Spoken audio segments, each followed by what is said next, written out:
¿Qué tal? Feliz jueves, ¿cómo estamos? Mi nombre es Manuel Callejas, esto es de Wiseman y comenzamos. Pues, ¿qué podemos decirles?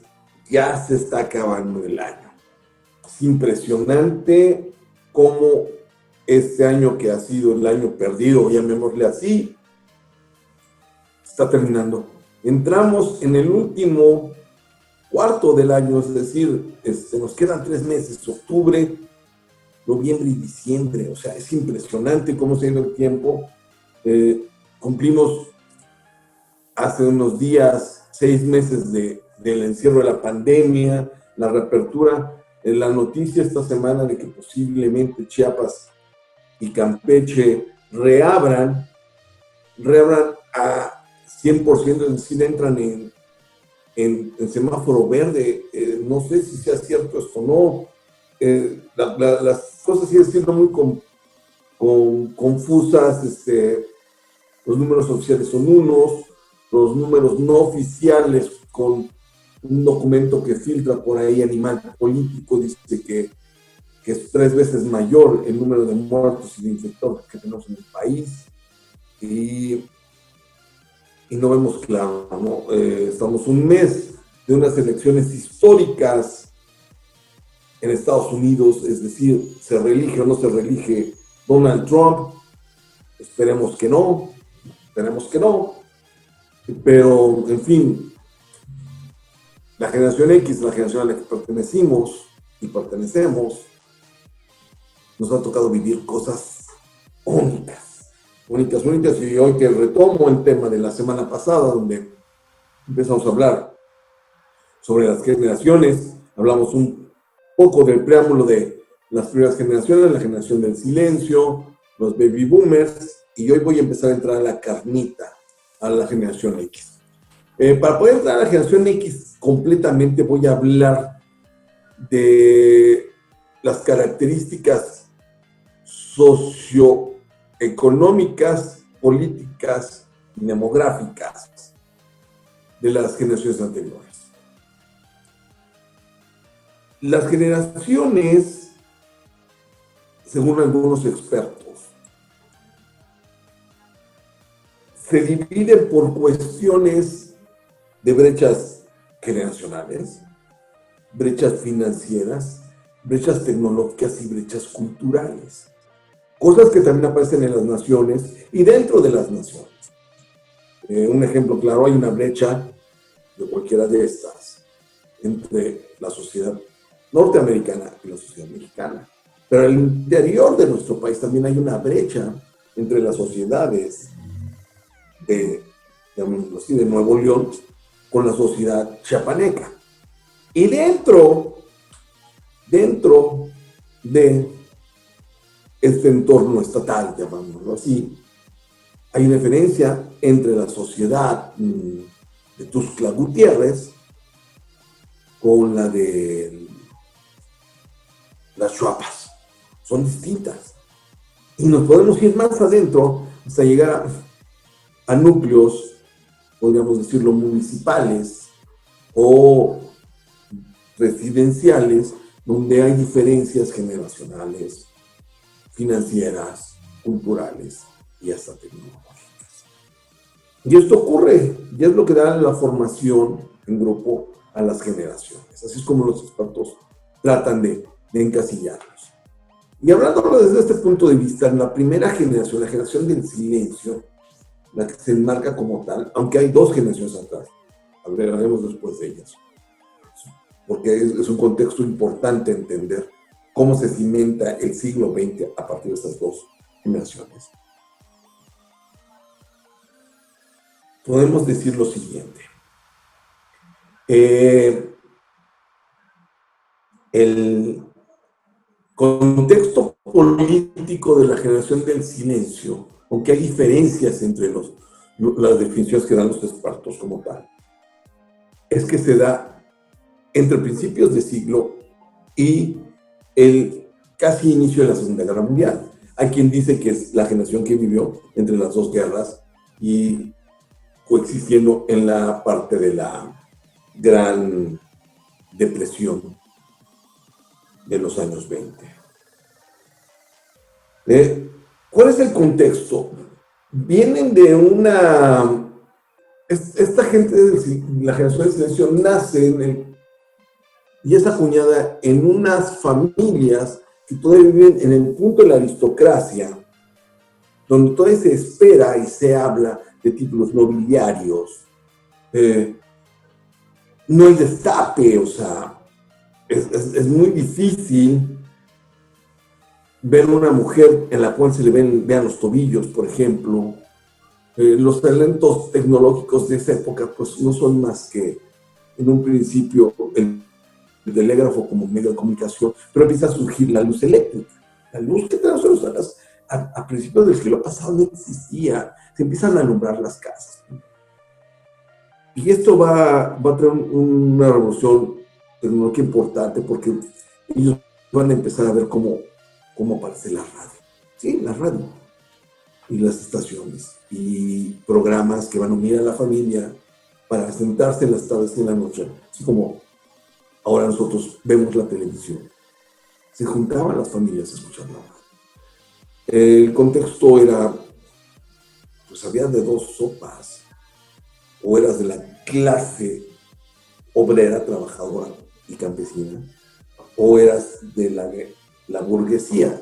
Esto tiene que ver mucho con la lucha de clases manifestada por Karl Marx y de las primeras revoluciones sociales del siglo XX, la mexicana principalmente y la rusa, en la cual la división o la brecha financiera entre las dos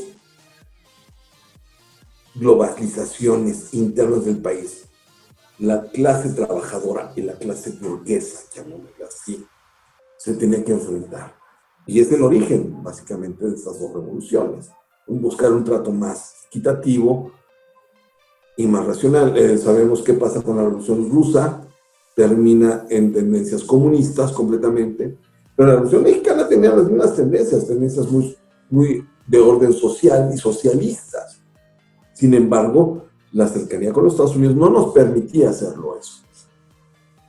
Es más, en los 30, la época fascista, de la cual la sociedad de esa época, la generación del silencio, llega a su clímax, cuando la época fascista en la que estamos hartos de que una pésima guerra, que fue la Primera Guerra Mundial, nos haya llevado a la pobreza, o la locura de los años 20, los locos 20, nos obliga a hacer una revolución mundial que nos va a llevar, a final de cuentas, a la Segunda Guerra Mundial, en la cual se van a enfrentar los fascistas contra los no fascistas, los populistas contra los no populistas. Hoy en día estamos reviviendo algo muy parecido. Tenemos populistas en países que podrían ser muy peligrosos internacionalmente, como lo que es Gran Bretaña y lo que es Estados Unidos e incluso Rusia. Y naciones más liberales que podrían ser lo que no fueron los fascistas en aquel entonces. Para que vean que la historia es cíclica. Es importante mencionar esto. La revolución social, a partir de esto, en la cuestión de la generación del silencio, es la aparición de la radio tecnológicamente, que va a permitir una diseminación más global de algunas noticias. Ya no solamente es el periódico quien da las noticias. Pero en los años 20, en los alocados 20, empieza el destape. Ya no hay crinolinas, ya no hay vestidos largos, y aparece el Charleston como música, como relación social, de empuje y de locura.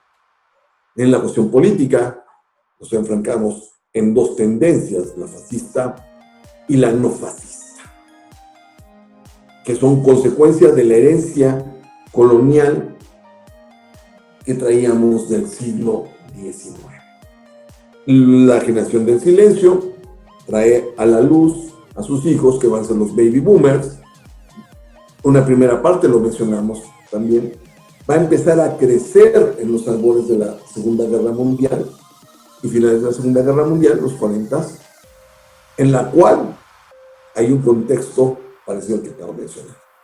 Me voy a un corte, bueno, regresar a terminar de hablar de este contexto, de los baby boomers, para entrar directamente con ustedes. Mi nombre es Manuel Callejas, esto es The Wise Man, y regresamos.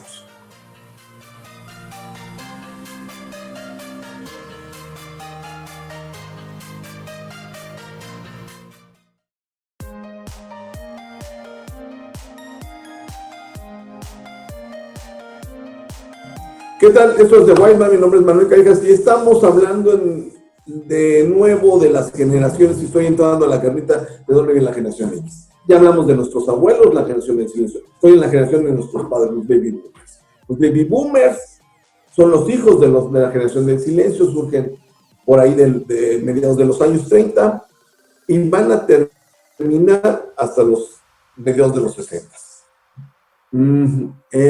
La generación baby boomer se divide en dos partes.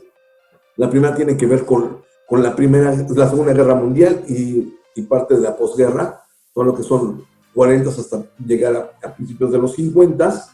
Y esta generación va a tener como efecto tecnológico, que estamos viendo de brecha tecnológica, con respecto a la otra, la aparición de la televisión. La televisión y el cine a colores y el cine hablado. La generación del silencio tiene mucho que ver porque su generación creció solamente con el cine mudo y el cine en blanco y negro.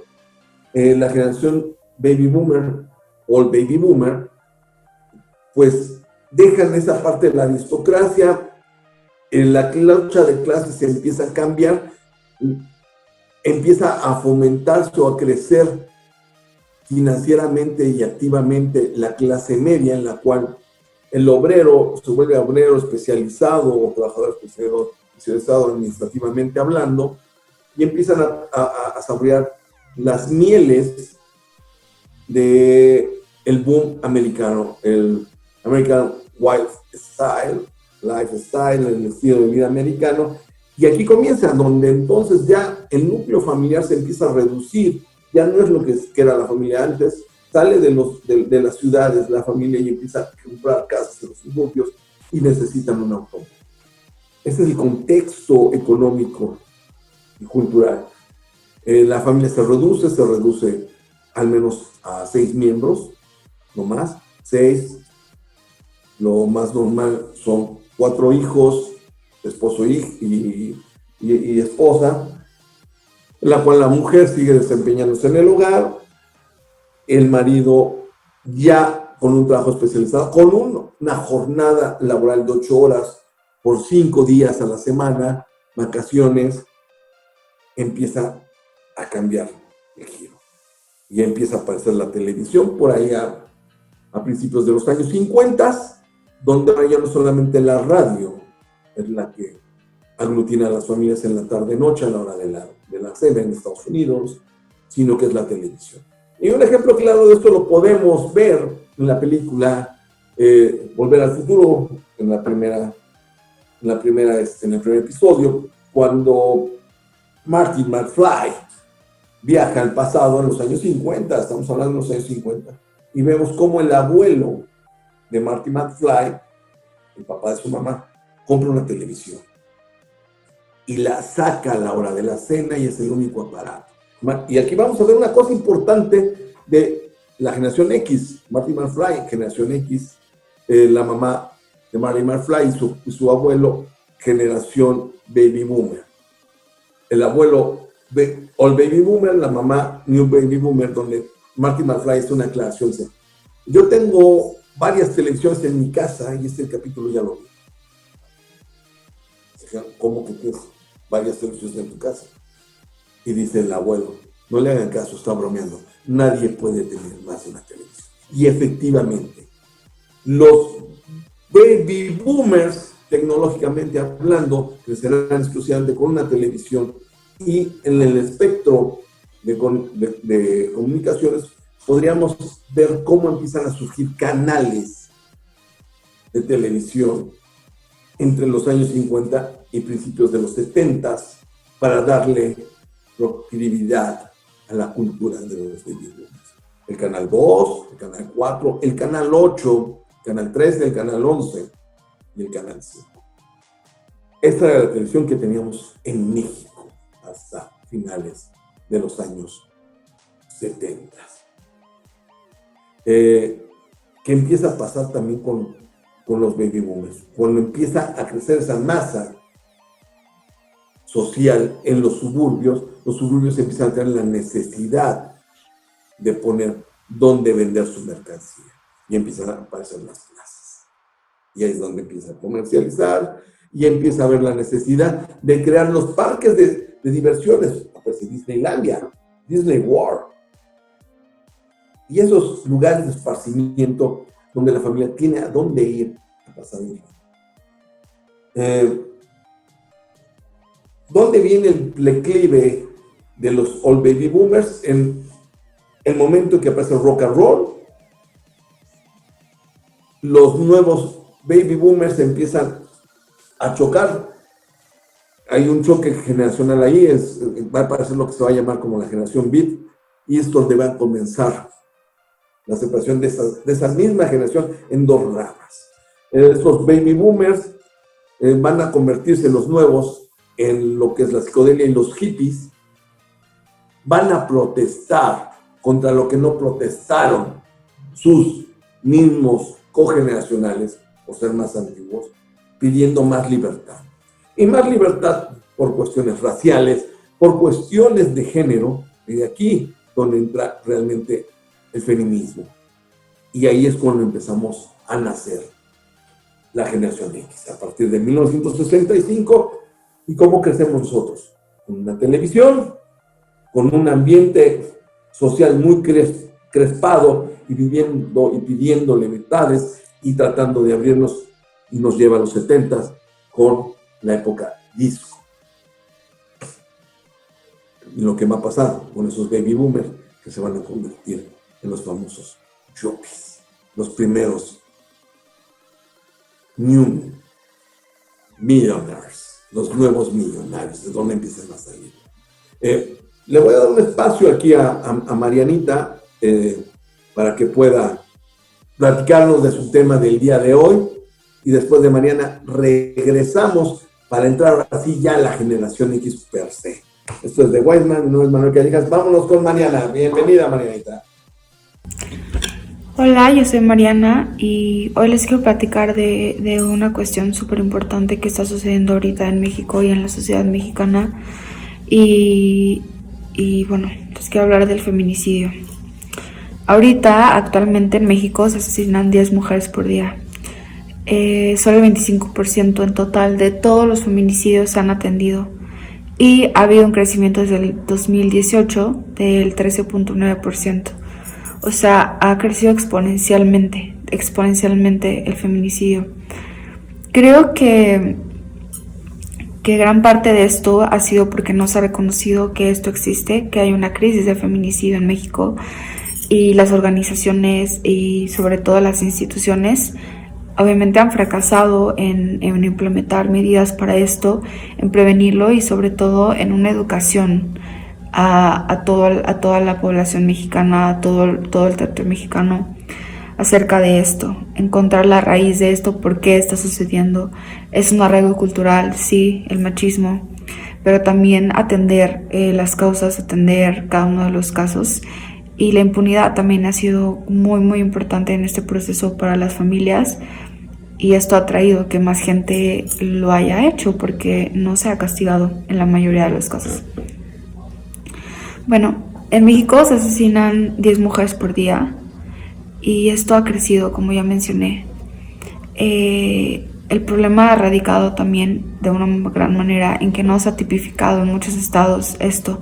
El delito de feminicidio no existe en diferentes estados, lo cual cuenta como un tema meramente de un asesinato. Entonces, obviamente hay muchos casos en los que es un feminicidio y no se ha tratado como tal, entonces no entra en las cifras. Solo les quiero que se pongan a pensar en esto un poco, porque si tan solo hablamos de 10 asesinatos por mujeres al día, o sea, es demasiado, pero si estamos hablando también de que muchos estados no lo tienen tipificado, quiere decir que hay muchos más casos. Y eso es de los casos que se han registrado y que se saben. O sea, hay muchas personas, muchos casos que nunca se han sabido, que no han salido a la luz, que no se han viralizado. Y eso también es un gran problema. Hay características para tomar en cuenta y que algo se considere feminicidio. Una de ellas es que la víctima haya tenido contacto o haya tenido una relación, haya tenido que sea un conocido el que la haya privado de la vida, un compañero de trabajo, que haya sido su novio, que haya sido su tío, su primo, lo que sea, pero que haya habido un contacto previo, que se hayan conocido, que sea el señor de la tiendita, pero ella la conocía, etc. El segundo caso también es que la víctima haya sido privada en cuestión de comunicarse momentos o días antes de que se le prive de la vida. Eso quiere decir no comunicación con los familiares, no comunicación con los familiares, no comunicación con nadie. Y otra de las cosas es que el cuerpo haya presentado signos de violencia, de violación, de golpes. Y el último es que el cuerpo haya sido expuesto en un lugar público, que se haya aventado a un barranco, que se haya dejado en un terreno baldío. Eso es una cuestión también de feminicidio. Hay muchos casos de mujeres y yo les quiero decir y los invito a que pongan justicia y les van a salir un desglose de miles de mujeres que se ha buscado una lucha, que se ha buscado justicia para ellas. Este caso que se ha sido muy viralizado de Jessica González, la mujer que fue asesinada en Michoacán por uno de sus amigos, se supone, que se llamaba Diego. Este hombre que decidió acabar con la vida de Jessica y con la complicidad de una de sus amigas que se llama Hannah Suárez. Bueno, ellos acabaron con la vida de Jessica. Le destruyeron la vida por completo a sus papás, le destruyeron la vida por completo a los hermanos. Y Jessica se suma a las miles y números de mujeres que han sido asesinadas en México. Ese es un caso, solo uno de esas mujeres. Y un caso que por suerte el cuerpo fue encontrado, que fue viralizado. Pero hay otras 9 mujeres que no lo han sido.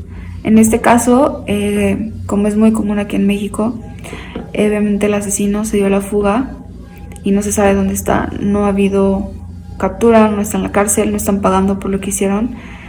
Y creo que si quieren, la verdad es que hay miles de casos.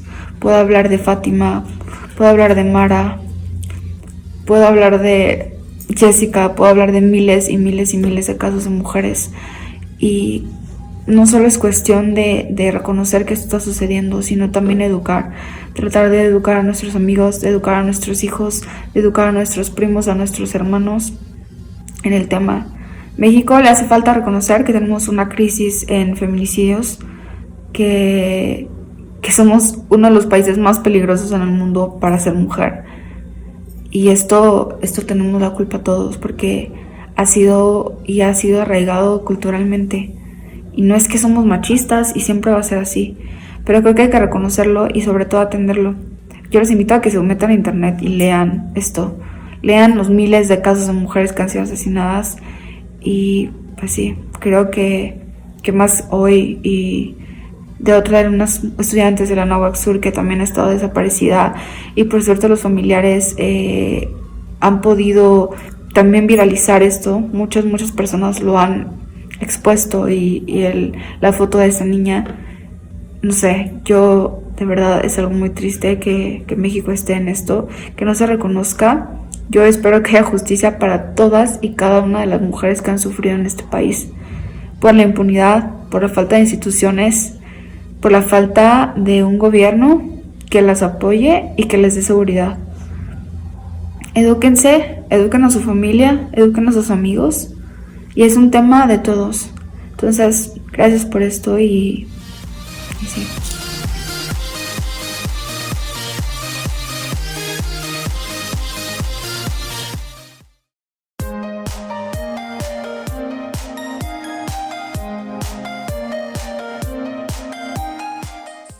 ¿Qué tal? Estamos de regreso. Marianita, muchísimas gracias por tu tema. Siempre sacas cosas así como que no sé de dónde las sacas.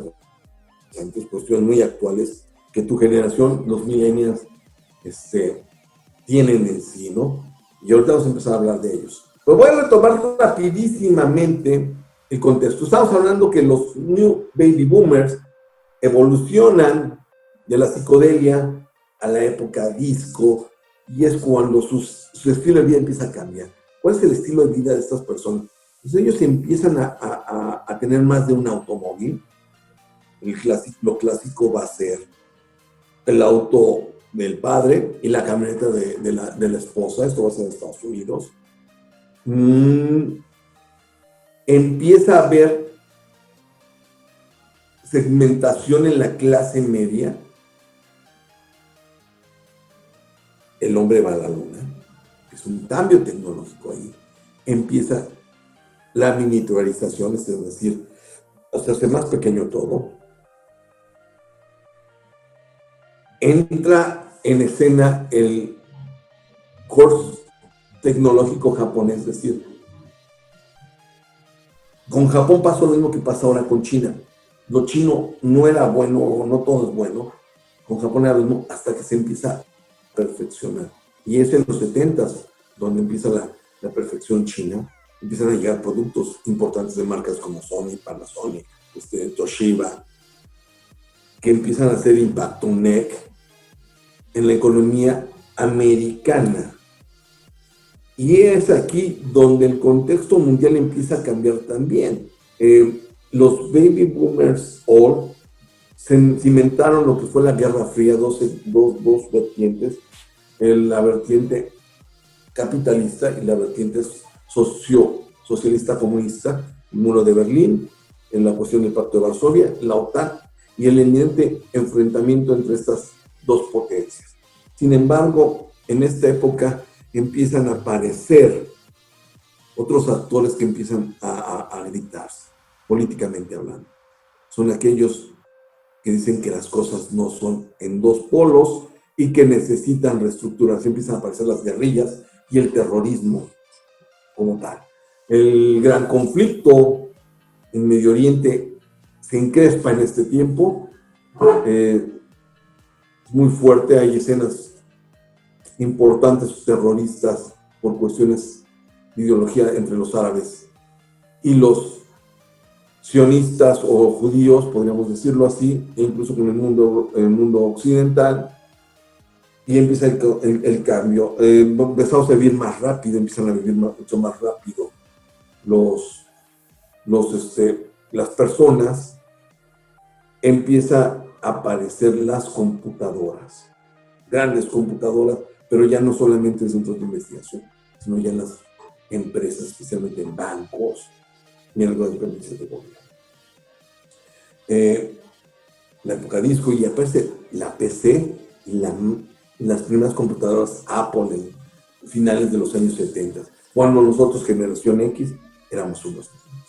Nos toca empezar a crecer con el cambio de lo analógico, es decir, yo empiezo a ver relojes digitales, unos relojes padrísimos, pero el contexto histórico de los New Baby Boomers empiezan a tener muchísimo dinero.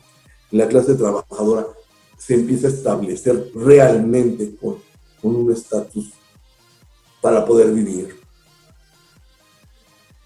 Y la clase burguesa se empieza a difuminar como tal, es decir, si hay grandes ricos, pero se pueden empezar a mezclar con las otras clases de alguna u otra forma.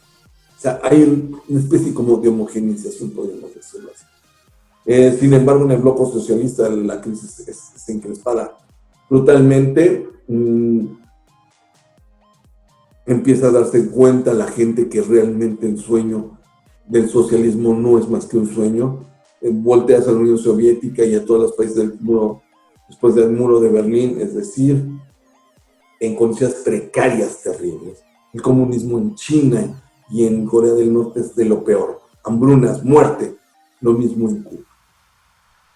Sin embargo, vienen una serie de revoluciones sociales que tratan de infectar a Latinoamérica en el ambiente socialista, comunista, y vemos la invasión a Granada por razones como tal, los levantamientos en Haití y en Jamaica, y nada como la revolución sandinista en Nicaragua, que triunfa donde realmente llegan guerrillas socialistas al gobierno, pero no impactan directamente como tal.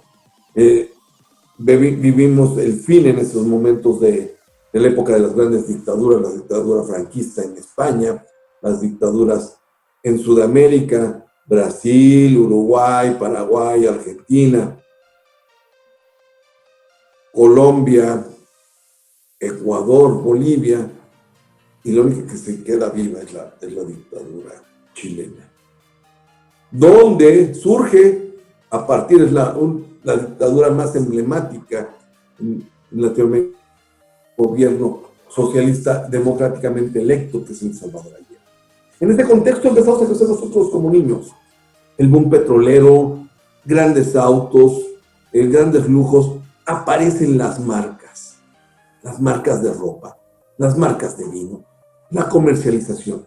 En este aspecto crecemos nosotros, y nuestro rubro del primer impacto con la sociedad está en los 80s, donde crecemos.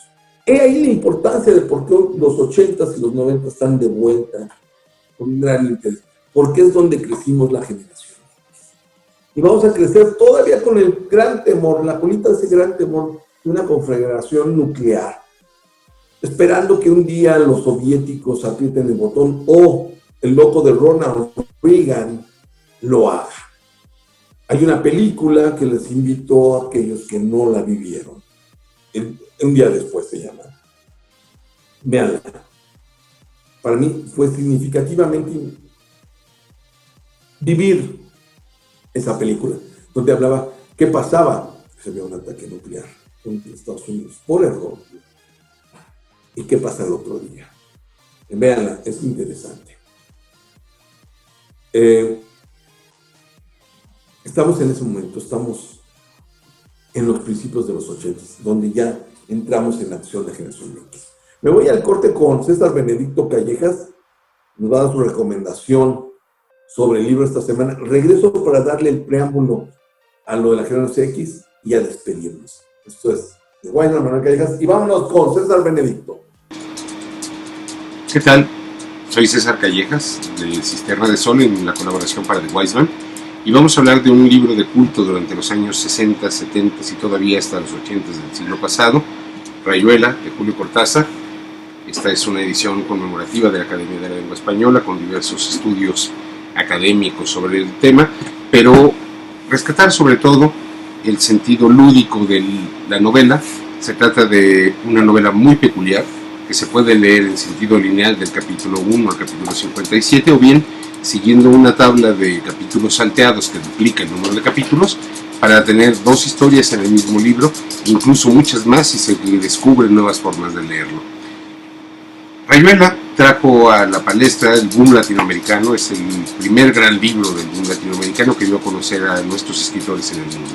Es también un canto a París, un canto a la pareja, un canto a la libertad de expresión, a la libertad de los humanos en el contexto cultural. Léalo, es un libro sumamente divertido, un libro muy retador, que implica mucho la participación del lector. Ya sabes, cesarcallejas.me, Cisterna de Sol, para The Weisman. Muchas gracias.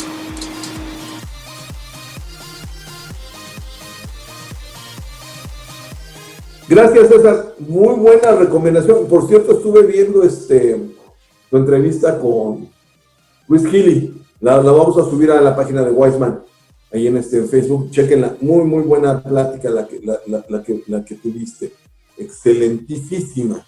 Bueno, regreso, ya entrar en contexto. Estamos ya hablando así de la generación X como tal. ¿Qué va a pasar tecnológicamente con nosotros? ¿Qué son los cambios? El primer cambio que va a haber es que va a desaparecer la idea de una sola televisión y empieza la televisión a colores y varias televisiones en la casa. Canales ya muy especializados, recordamos el Canal 5, el canal de los niños, los jóvenes, Canal 4, el canal como de la información, de los programas de revista.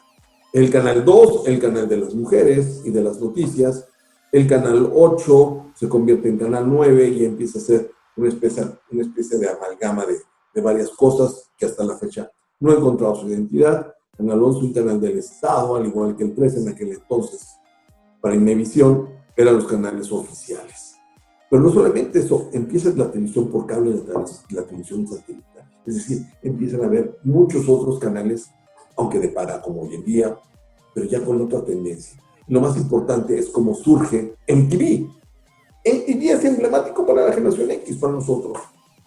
Es tan emblemático porque ¿cómo era posible que pudiera haber un canal de televisión donde solamente pasara música? Y eso es MTV. ¿Qué otra cosa tecnológicamente hablando existe? La aparición de las computadoras personales. Este es un hito impresionante y va a ser más adelante todavía más poderoso a mediados de los años 90 cuando aparece el internet para todo el mundo. Ahí estamos en los 80s. La ruptura de nuestra generación, aún siendo tan chavos en los 80s, con la generación atrás, se da musicalmente hablando. La onda disco desaparece y aparece el pop. Michael Jackson primeramente, le sigue Madonna y podremos seguir hablando de eso.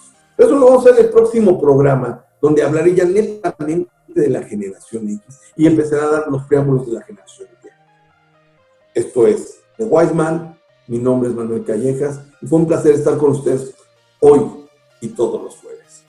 Nos vemos.